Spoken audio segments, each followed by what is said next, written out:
Today we're speaking about toxic shame, and we're gonna look at what toxic shame is, and I'm going to speak about kind of like the definition of toxic shame. We're going to speak about the characteristics of toxic shame.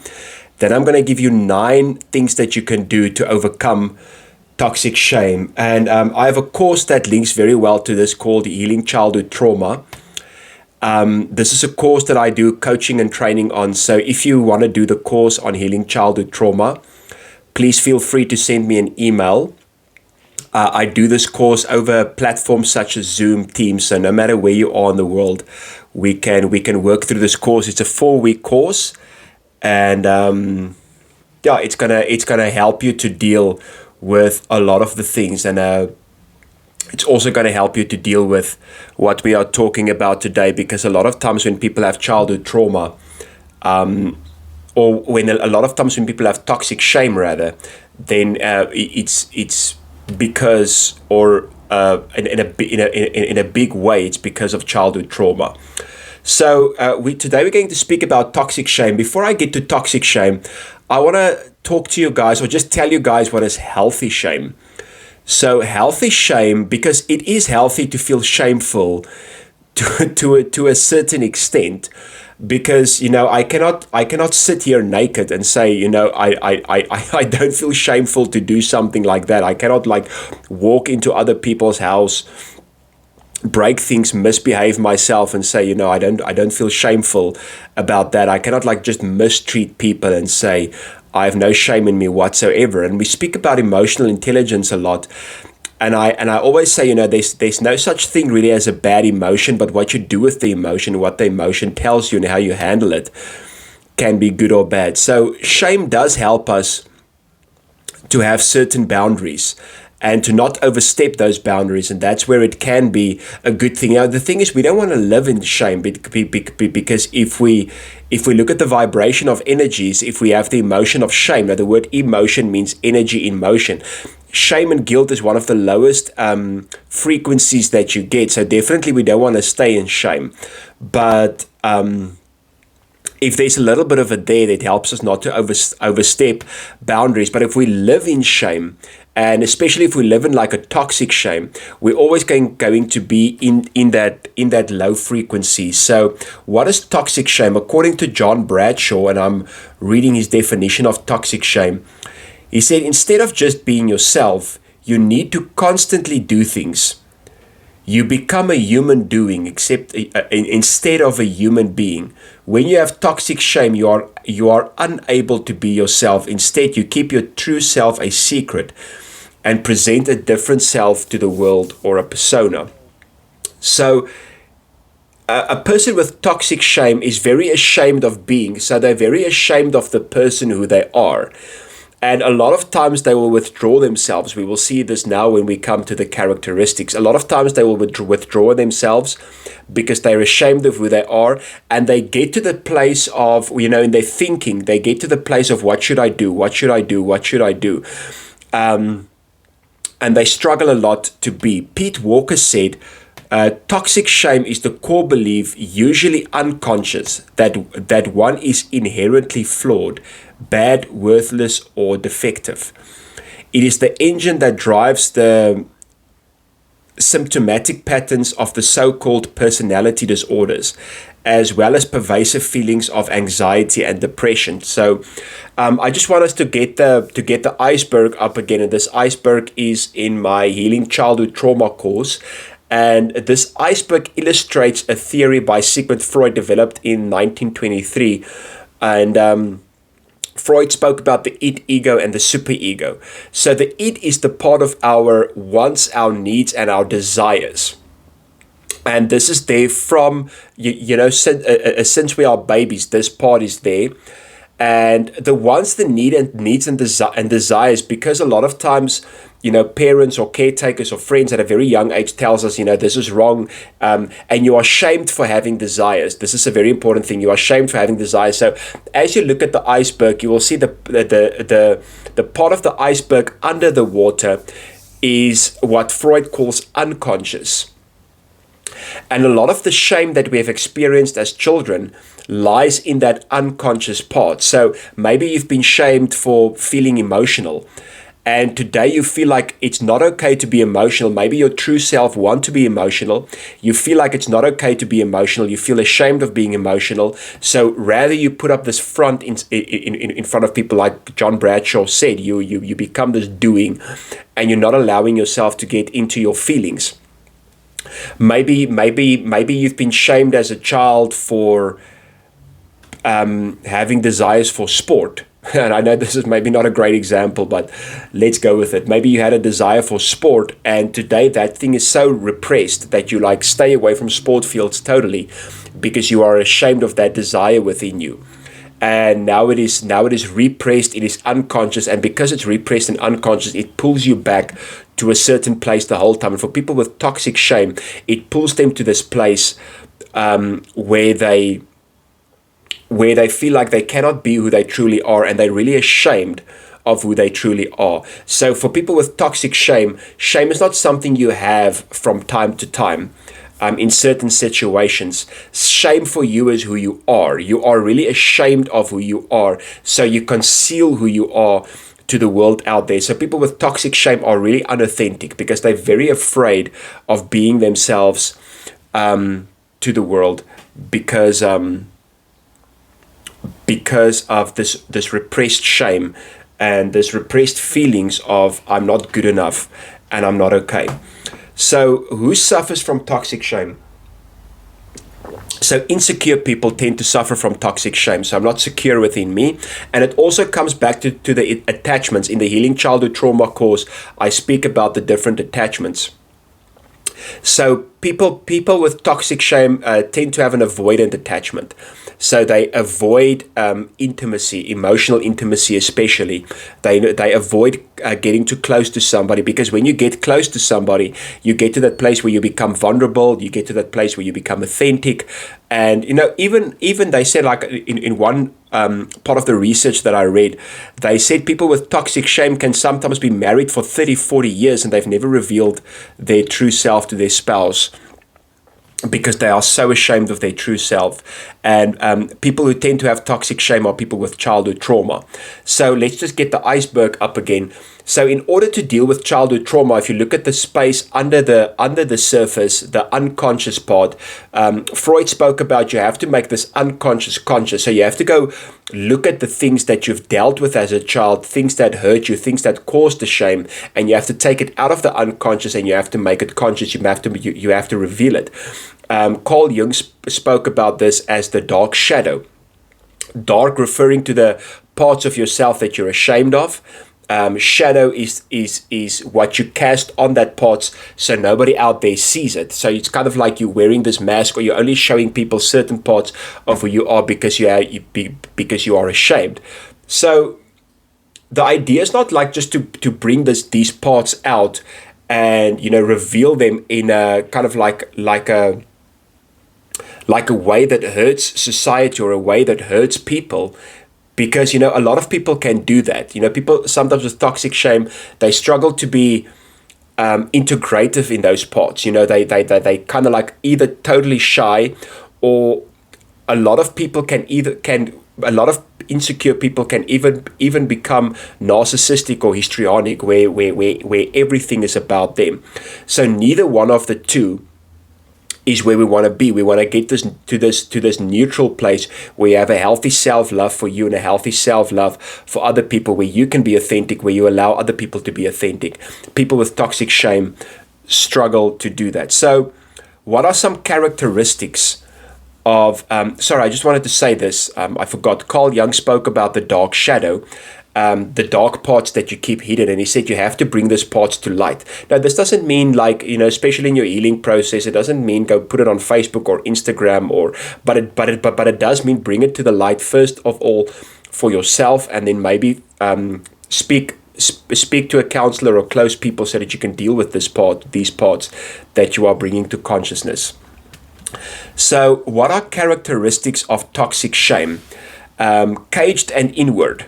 So these people, it's almost like they're living in a cage that they don't want to get out of, and it's kind of like I don't want to reveal myself to people. I keep everything in.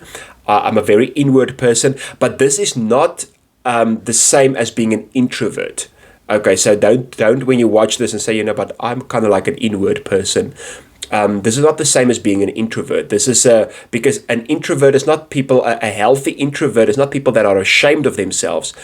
It's just people who draw energy when they are by themselves. A lot of times, people with toxic shame can be big introverts. They have this desire to be out with other people. They have this desire to draw energy from the world out there, but because of the shame, they are caged and inward, and they are unauthentic. Which brings us to the second point here. It's they are not authentic. So this is a big part of people with toxic shame, and the reason they are not authentic is because they are so ashamed of the person who they truly are.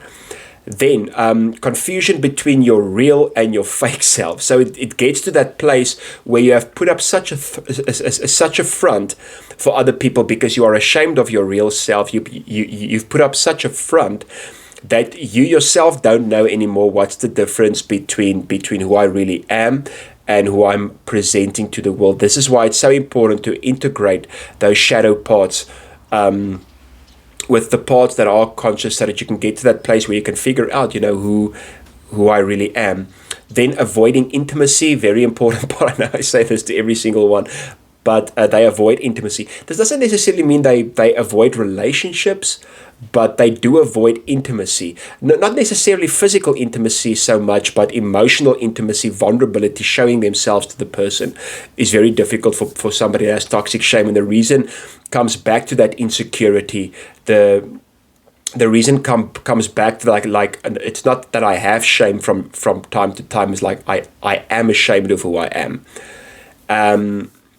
Then lose connection with inner feelings. So if you look at the it part again of the iceberg, it has a lot to do with the feeling part, the desire part that's there as a child. This is why you'll see children throwing tantrums when they don't get what they want, because they have this feeling, they have this need. But a lot of times in childhood, when your parents, your caretakers, your coaches, whoever tells you you're not allowed to feel, you're not allowed to need, you're not allowed to have a desire, you're not allowed to have that feeling, and you bury it, you get to a place in adulthood where you feel like it's not okay for me to feel.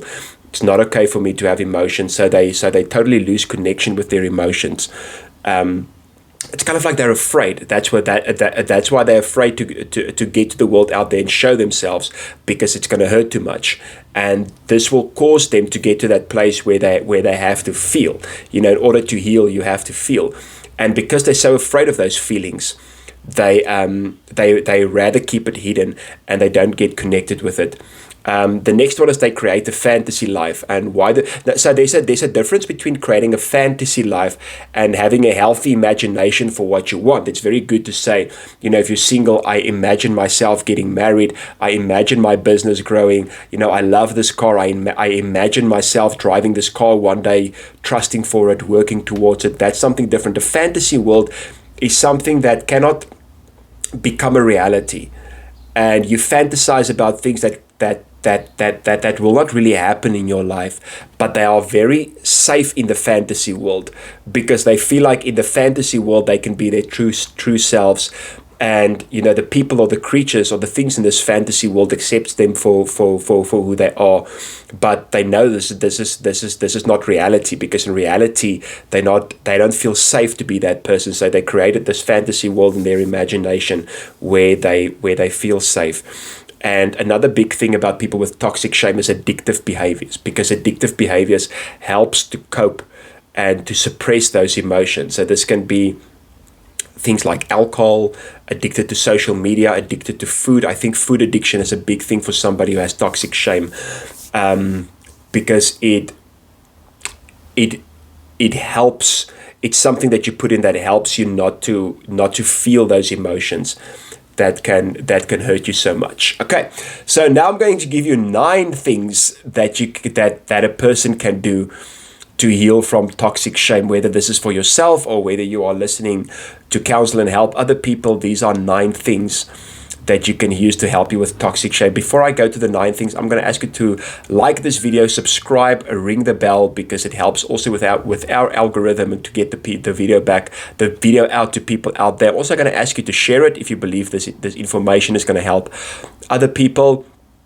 And then also very exciting news, I have this book out, The Art of a Mental Breakthrough, teaching you how your thoughts and your emotions can help you with breakthroughs in your life, but you have to have breakthroughs in your thoughts and your emotions first. So this book is available on Amazon. You can go to amazon.com and just type in the title of the book, and it's available there. And then also, if you want to do individual coaching with me, please send me an email. My email address will be on the screen. How to heal from toxic shame. So number 1, and the first one is not actually the first thing you have to do. The first one is where you want to end. This is the goal, but it's very important because this is the goal that you're working towards. So this is why I want to mention it first. And the first one is to show up as your authentic self. This is the goal, to get to a place where you can show up in the world as your authentic self, where you get to the place where you're not ashamed of your authentic self anymore. Number 2, and this is basically, I think, where we start, is to get to your natural self. So remember, we spoke about people, who go so inward, they don't want anything to do with the world out there. And then you get people who get overboard. They grandiose, they self-important, they want affirmation the whole time. They want people to validate them the whole time. So those are 2 extremes. And you want to get to your neutral self, where you're like, I'm comfortable with me. I'm comfortable with the world out there. I'm not hiding myself, which is the one extreme, and I don't need people to validate and affirm me the whole time, which is the other extreme. I get back to my neutral self. Then number 3, define who you are not. So a lot of the things of people with toxic shame is they believe a lie. And that's why they are so shameful, that they believe they are nothing. They believe they are worthless. Very low self-esteem. So define who you are not. I'm not worthless. I'm not this person that I'm making myself out to be. I'm not worthless. I don't have to be shameful the whole time. I'm not nothing. I'm not unneeded. I'm not invalid in this world. So define who you are not. And for me, journaling helps. Because journaling helps you to identify the feelings that you feel, and help you to identify the feelings that you have to deal with. And as you have identified who you are not, I want you to start thinking about and journaling who you are. This is something that will really help you to shape and to build a new mindset about yourself. Number four is a quite difficult one. But it's something that's very necessary: emotional expression and release. So if we look at the iceberg again, then we will see that a lot of the things underneath the surface is buried, it's unconscious, but those emotions are trapped. And the reason those emotions are trapped is because we are afraid to feel them. So emotional release literally means when you get to the place, as Freud and Carl Jung said, you have to make the unconscious conscious, but bring the darkness into light. But this is going to cause you to feel a lot, which can be uncomfortable for a lot of people. But you have to be okay to start to feel, because as you start to feel in that place, you can identify the emotions, feel the emotions, deal with what happened. And now from this place, you can start renewing your mind, and you can start to change your mindset and say, okay, this is what I feel, but it's not who I am. And now I can change it. Now I can change the way I think. Emotion is the Latin word animi motus, which means a movement in the mind. So in order to change your feeling, you have to change your mindset, and you have to change the way you believe about yourself and the way you believe about other things. But the only way you can deal with that is you have to bring this to surface. Which brings me to number 5 and connects with this. Challenge faulty beliefs. So somebody with toxic shame has been believing the wrong thing for a very long time, and it's become so much truth to them. If you believe something for long enough, and if you believe something strong enough, even if it's not the truth, it will become true for you. This is why these beliefs has to be challenged. Number 6, build healthy relationships, and it's gonna start very uncomfortable because a person like this is very afraid of intimacy, especially emotional intimacy and vulnerability and showing up authentic. But you cannot build healthy relationships if you're not vulnerable, if you're not authentic, and if you don't show up as yourself. So this is where it starts, and it's going to be like the feelings are going to be very uncomfortable, which brings me to number 7. Be present with uncomfortable feelings. Don't always chase uncomfortable feelings away, and don't always get to that space where you just want to do what feels good to you. A lot of times when people say follow your heart, they mean do what feels good to you, which is not always sound advice. Okay, and like I said, it depends with what you mean by following your heart. If you have a healthy intuition and you mean by following your heart, follow your intuition, yes, there can be some truth to that. But just following your feelings all the time is not the right advice. So if you want to deal with this, you have to sit with uncomfortable feelings, deal with it until it starts to feel comfortable. Number 8. Reparent the inner child. This is something very interesting where you look at the child in you that wasn't allowed to feel, that wasn't allowed to need, that wasn't allowed to be. And this is a lot of times what happens with people with toxic shame.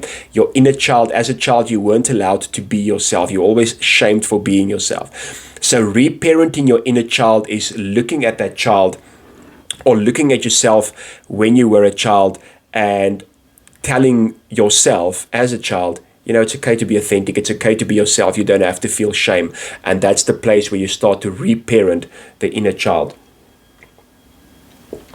And number 9, and this is something that I would really advise if you are watching this video and you say, listen, I struggle with this, seek professional support. Go see a psychologist, go see a counselor. In this video, I do give you tools to help yourself, and I want to encourage you to use all these tools, but by yourself, it can be very difficult. And, bringing out these emotions and dealing with these things can hurt a lot. So I want to encourage you. I also do counseling on this. So if you want to do individual counseling, you are welcome to contact me or go see another professional that can help you deal with this, because I do think it is important, because it's not you're not going to watch this video and be like, okay, now my toxic shame is broken, or now my inner child is healed. It's not going to be like that. It takes a process. And I also want to encourage you to do my Healing Childhood Trauma course, because I really do believe it's going to help you and it's going to benefit you. But I do believe any person who struggles with this should get to a place where they say, listen, okay, I seek professional help. Okay, so thank you guys so much for watching from Mind Prosperity. We do love you. We are so excited about the journey ahead, and we will see you soon again. Goodbye.